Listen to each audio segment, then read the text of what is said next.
Okay, this video is about what space actually is, not how it got to be here or how any of that sort of thing. Just what space actually is. We know what space exists, but apparently it only exists because of time. If you took away the time, matter would be there wouldn't be any space. I did to get into what the quantum vacuum is. They think space is actually filled with this stuff. And a lot of people on Usenet used to argue about the ether being basically something. Ether's a quantum vacuum, but the early theories about the ether was you could use it for reference for your own speed through space. But of course you can't do that with quantum vacuum. It's everywhere, and it doesn't matter what your own velocity. It changes and changes matter, but you can never measure the difference. You can't use it as a reference, but it does affect things. But what got me thinking more about this is what they call a Casimir effect. There was some scientist named take these two plates and put them close enough together. They start to be attracted, and the closer they are, the more greater the force. They claim that they're not being attracted; it's the space around it pushing the plates together. The actual empty space has enough matter in it to push the plates together. The closer the plates, the greater the force. You can look it up and find out all about it. It's a fascinating property that space actually has this force to it, but it does. And if you take and somebody did scientists did the estimations on this. They claimed that in a single atom, it would add up to the entire mass of an entire star. It was so fantastic, it was thrown out. Scientists didn't accept it. I think he was right. This is the reason I think he was right. If you look at the quantum vacuum, you see that it's basically not that different from light. It has a wavelength. That's why the plates get closer together exclude certain particles from coming into existence, because the plates, they have a size to them. The closer the plates, the greater the force. But there's a size to this quantum vacuum, and much the same as light. What scientists often refer to as virtual photons, or the physical ones that we see with light. You can shake an electron valiantly enough, it'll emit light. That's how microwaves work. They shake electrons vigorously. And when you shake electrons, they emit light. That's how the particle accelerators, the particles can glow. Depends on your direction. Well, what this means is if it's like light can be quantum entangled. That means you can take a photon of a certain polarity. It'll go and take an entangled particle by quantum entanglement.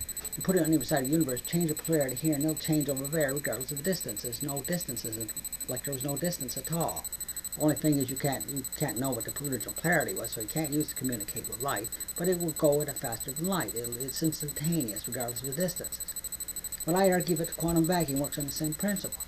It's working in a dimension that ignores distances. Therefore, if you have a cup of coffee, the single neutron in that cup of coffee is being compressed by that star over there. That star over there, all of its mass is being pushed in on that single neutron because it's working in a dimension without space. It doesn't know distance. There's no distance in this thing. It works regardless of distance. It's not a physical photons but the quantum entanglement is still working at the quantum vacuum level. That means if there is such a thing as the quantum entanglement thing, that means if you could find white holes somewhere in the universe that have less of them, and if you have less quantum vacuum, you have repulsive gravity. You have more quantum vacuum, you have gravity. But you can't measure the difference because every time you have gravity, things contract. If you took your Casimir plates on close to a black hole, the plates will become smaller. Your measurement of volume is smaller. You don't notice any difference. Everything stays in scale. Well, this means that basically that not only will we have to have white holes in our universe to prove this hypothesis, but a white hole will be gravitationally repulsive. But what I've heard of quasars, nobody's ever seen anything going into a quasar. So a quasar could very well be an event horizon on the inside of a black hole. Everything gets repelled out, and they don't know what's going to go in on the other side, so it's random, much the same way as everything else is in this world. It's not a steady, constant thing. Black body radiation would be Doppler shifted into visible light. Cosmic rays would come from it. In much the same way, if you observe visible light going into a black hole, and you're on the inside of an event horizon, it would be Doppler shifted into X-rays. It gains energy as it goes into them. What this would mean that there's a possibility of a warp drive could be invented. Warp drive would work on the idea that if you could deplete a bubble space of its 0-point energy, time would all speed up. Matter gets larger. Like I say, if you removed all the quantum vacuum from a single atom, the atom would become as large as the universe and would have infinitely fast time. But you can never go to zero. You can deplete it or you can enrich it, but you can't eliminate it. It's always going to be there. That's why it's 0-point energy, because it's always there. And even, but if there's a way to deplete space, it depends on the idea of what happened to all the antimatter in the Big Bang. This theory explains that the antimatter has to have weight, but is gravitationally repulsive. But that means that if you had a pound of antimatter, it would still weigh a pound. But the thing is that pound of antimatter has a little bit of gravity, same as any other pound of matter, but it's repulsive gravity. So even though it weighs a pound, it would have slightly more mass. But you wouldn't notice it until you get a lot of antimatter. If you had a planet of antimatter and a planet of positive matter, they'd be gravitationally neutral. They'd have to be exactly the same mass. That's the same thing with Big Bang. It had to be an equal amount of antimatter for it to occur. You don't need parity violation for this to work. You just have to explain how quantum vacuum could be anti-quantum vacuum. It has to have repulsive gravity to it. It has to be repulsive gravity, has to be no theory. But that means that if you could figure out how that works, you could have a way to have your repulsive gravity not have repulsive gravity. That means you'd have to have neutral. It'd have to be neutral, but it still have to have accelerated time. So you can put a spaceship inside of it without being pushed away by gravity. But it may not even be possible to make a depleted quantum vacuum without the anti-gravity component. There has to be an anti-gravity component to make it possible. And if you made a spaceship with accelerated time, it could change direction very fast. It could travel very fast. It wouldn't be dragged down by the universe. But that's much like the original theory. If you had a spaceship with accelerated time, and you took an anchor and stuck it into our universe, it'd be basically the same thing as a spaceship traveling by a black hole at near the speed of light, trying to put an anchor by the edge where it's only half the speed of light.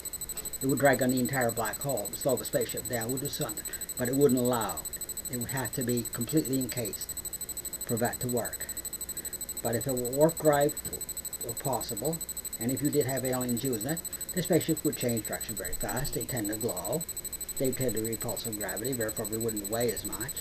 But they'd have accelerated time, everything like that. I used to think that if you had accelerated time, your astronaut would die before he got anywhere anyway. But see, when you do that, you slow time down in the rest of the universe. You make shortcuts through space. It's basically as if you put a spaceship inside a wormhole and move the wormhole around. In theory, if you could figure out how to do it. Only way I could figure out how to make anti-quantum vacuum is if it has negative centrifugal force. Normal matter, if you spin it enough, even spin a diamond enough, it'll blow apart. But if it was anti-energy or negative matter, it would clump together. The more you spin it, the greater the force pushing it together. There would be no limit. That could mean, in theory, that it may be possible to make warp drive, if in fact somebody could figure out how to do it.